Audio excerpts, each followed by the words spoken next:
Hey and welcome to Lore Bytes. I'm Hammeh, and in this series I try to both explain and bring together Overwatch lore topics and concepts for you simply and quickly so you don't have to do the digging. Everything here is cited from official lore sources unless stated otherwise. In this episode we're going to examine prosthetics and augmentations in Overwatch, who has them and who doesn't in the lore and story, what they actually do, and finally speculate a little as to how some abilities that are previously unexplained might work because of them. Firstly, let's quickly recap what exists in Overwatch. Well, we've kind of got three different categories of enhancement, shall we say. The first is prosthetics, devices that just replace missing body parts. Some of these are just functional, some of them can help in construction, creation, matter manipulation, and are being used as prosthetic limbs. The next kind of category is augmentations, sort of improvements or more chosen replacements or additions to a current human. We've got things like eye improvements here, and actually even things that can help hacking. The third and final category is cyborgs, or a cyborg, Genji, Shimada. There's a lot of blurred boundaries between a lot of this terminology in the field, but we'll keep those three as simple for now. Firstly, prosthetics. Let's have more of a look as to who has what in the Overwatch universe and what they can actually do. We'll start with the obvious prosthetic users in the cast.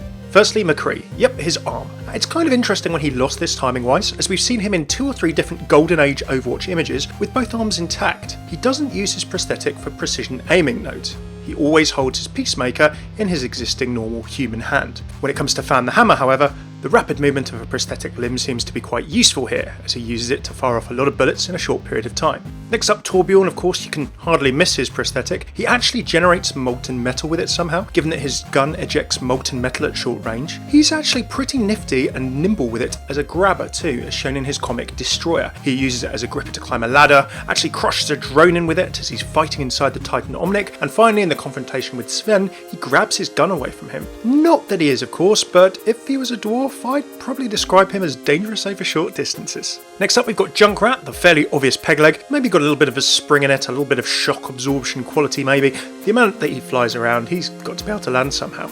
Okay, those are the obvious. Now let's jump onto some of the interesting, mistaken or confused. Firstly, I'm going to go with an interesting one. Symmetra. Most recently confirmed at BlizzCon 2016, but this has been at other times. Her arm is a prosthesis. It's kind of an interesting one. How did she lose her arm in the first place? The other characters before, the obvious ones, I can at least see as being accidents. Junkrat, in some kind of explosive accident. McCree, I can see maybe him getting into some scrapes and getting into trouble. And Torbjorn, let's file that under industrial accident. Hopefully there's no blame and no claim there. But Symmetra doesn't feel as though she fits into any of that kind of category. It'd be great to see some other of Vishkar's architects and see if they also have a prosthetic as well. Do Vishkar take people's arms? That's rather a worrying thought. But then again, this is a corporation that is happy to set favelas on fire in Rio de Janeiro, assassinate business rivals, blow up buildings.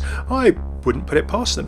Whatever the truth is, it'll be really interesting to discover in the future, along with exactly how it's tied into Symmetra's light-wielding skills. Now for the interesting category, the mistaken or confused. It's time for a bit of lore busting. A lot of people say that some characters have prosthetics in Overwatch when they actually don't. These get confused all the time. So here's a little bit of lore busting facts from the BlizzCon 2016 panels and tweets and other forum comments in the past. Firstly, Lucio. He doesn't have prosthetics. Although his legs and everything he's wearing looks pretty complicated, it's actually some kind of suit. What about Farah? Well, people have studied the back of her knee joints and similar and thought that she might, but absolutely not. It's been confirmed on Twitter at San Diego Comic Con and also at BlizzCon this year. Thirdly, Hanzo. Well, people have taken a look at his ankles and thought they were rather small, but as Michael Chu said at BlizzCon this year, along with San Diego Comic Con 2016, Hanzo has, shall we say, delicate ankles.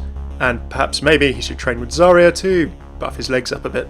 So there you have it on the prosthetics. If anyone ever challenges you as to who has and who hasn't, now you know. These are all confirmed by Blizzard.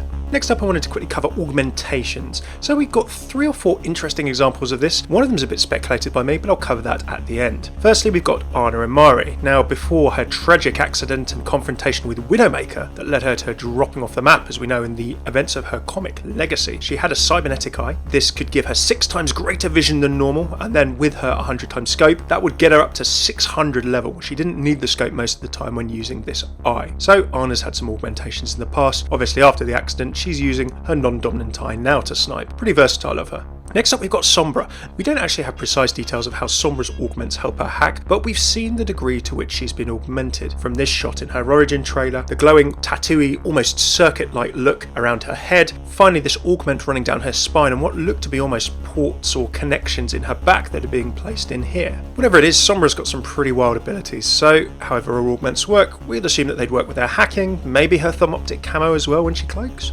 Next up we've got Morrison. Now, this is slightly speculative, but the fact is that in his bio it does say that Morrison has other augmentations as Soldier 76 beyond the superhuman strength and speed given to him by the Soldier Enhancement program, whatever the US did to him there. As for what these augments might be, well, pre-fall Jack Morrison is often seen with an eye or a monocle type device on, but it's not confirmed whether that's just something he wears or not. Whatever it is, when we see Soldier 76 post the fall of Overwatch, he's actually replaced it with this visor. Finally, before we move on to cyborgs, I've got another candidate for potential augmentations. I'm going to say perhaps, and this is complete speculation, Hanzo and pre-cyborg Genji are in this category. I'll go over why I speculate that later. Okay, after prosthetics and augmentations we finally have the cyborg. Cyborg as a term can be covered by the previous categories in some ways. Anyone possessing multiple augmentations or indeed prosthetics could be seen to be cyborg. In cyberization definitions right now there's also a couple of levels that drop in, restorative and enhancing. So obviously you can either restore failing or broken processes, body parts etc. to an average or healthy level, or you're trying to enhance, going beyond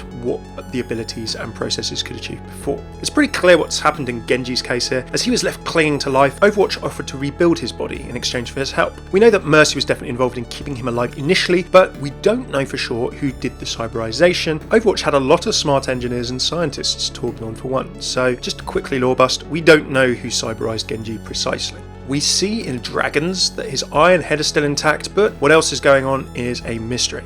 There's one small clue that can hint as to the extent of the process. We can see in one very pointed shot where parts of Genji's suit pop out after he's sent back the Dragonstrike. Now these design-wise, depending on whether you think they look the same or not, can be seen in a few places. Winston's Tesla cannon and Tracer's pistols have pop-out elements as they reload. They almost vent in a similar fashion. Symmetra's arm also has a near-identical pattern at the top. What could these be? Are they somehow recharging an energy source? Are they cooling off? Are they just venting gas or coolant in some form or another? Genji also has these on his chest and other places on his suit, so whatever they are, they probably indicate he's got more prosthetic augmentation, requiring more of whatever these devices are than, say, Symmetra's arm.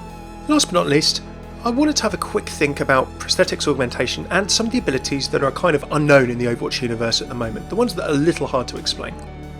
Let's end by thinking about the dragons. In the Shimada animated short, we see Dragonstrike turn back on Hanzo by Genji with the Dragonblade thrown in as well for good measure. What are these abilities? Well, Overwatch as a near-future universe has always steered away from using magic as a term. The phrase sufficiently advanced science is indistinguishable from magic, Arthur C. Clarke, has been quoted a fair few times in various panels and similar, so I think we should avoid putting magic into Overwatch theory. Here's a thought.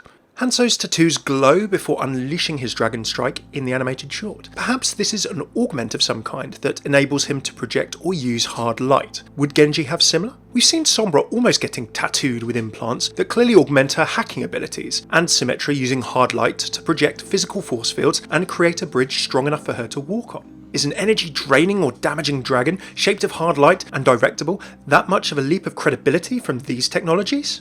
Symmetra requires her prosthetic on, perhaps, as far as we can speculate, to manipulate hard light. Sombra is clearly manipulating light or particles somehow in her hacks, projections and similar, and we know she's got augments too. What if the Shimadas have some kind of implant or augment via their tattoos? If this is a technology only the Shimadas have access to, then it could well explain why, as Hanzo says in the short. Only a Shimada can control the dragons. Who are you?